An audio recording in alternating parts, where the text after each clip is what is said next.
All right. Tulsi Gabbard, she's been largely quiet, adhering to the normal protocol of not speaking out during the interval between being nominated and appearing before the committee. She came out today well aware of what the hard questions would be, well aware of how she's been painted by her critics in both the Democratic Party and the Republican Party. Here she is in her opening statement, making a strong defense of her patriotism. Number 8, please. Before I close, I want to warn the American people who are watching at home. You may hear lies and smears in this hearing that'll challenge my loyalty to and my love for our country.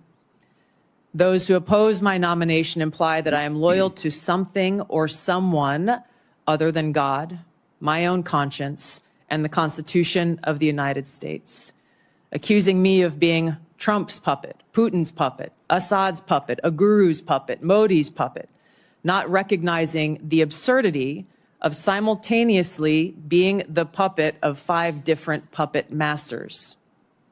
The same tactic was used against President Trump and failed. The American people elected President Trump with a decisive victory and mandate for change.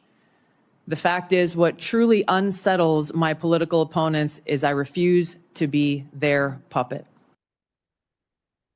Okay. We talked this morning about how Tom Cotton has been a strong defender of Tulsi Gabbard.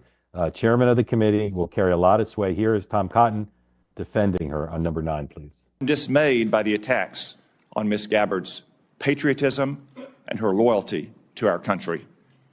For instance, Hillary Clinton has smeared Ms. Gabbard, calling her an asset of a foreign nation. Let me remind everyone that Ms. Gabbard has served in our Army for more than 2 decades. She has multiple combat tours, and she still wears the uniform to this day. She has undergone 5 FBI background checks. I spent more than 2 hours last week reviewing the latest, putting eyes on more than 300 pages. It's clean as a whistle. It's fine that we have differences of opinions on policies and programs. I suspect some of my Republican colleagues might disagree with some of Mrs. Gabbard's votes in the House of Representatives. Just as I suspect that some of my Democratic colleagues might criticize Ms. Gabbard's statements and actions since she saw the light and left the Democratic Party. But I sincerely hope that no one today will impugn Ms. Gabbard's patriotism and integrity. So she walked back a lot of stuff, but for some reason she wouldn't say Snowden was a traitor. And that left a bad taste in the mouth of some of the senators, it was clear. So, Beverly, where do you think that nomination stands? And if you were Tulsi Gabbard, what senators would you be worried about? Definitely Lindsey Graham. I think this is a tough one all the way around. I do think Senator Tom Cotton coming out in such a strong defense of her, even went on Fox News early this morning to talk about his defense of her. You even have, of course, a friend of this program, Meghan McCain, doing a lot of press promoting Tulsi Gabbard. I think there is that element that is showing, hey, she is a patriot. This is who we want. But her, I agree with you, her refusing to say that Ed Snowden was a traitor may be a no-go for some of the Republican senators. I'm not sure if she thread the needle. I think a lot of people are hoping, but I've also heard from some conservative Republicans that are saying if you have to have a sacrificial lamb, make it RFK because of the pro-life stance, which they can't agree with.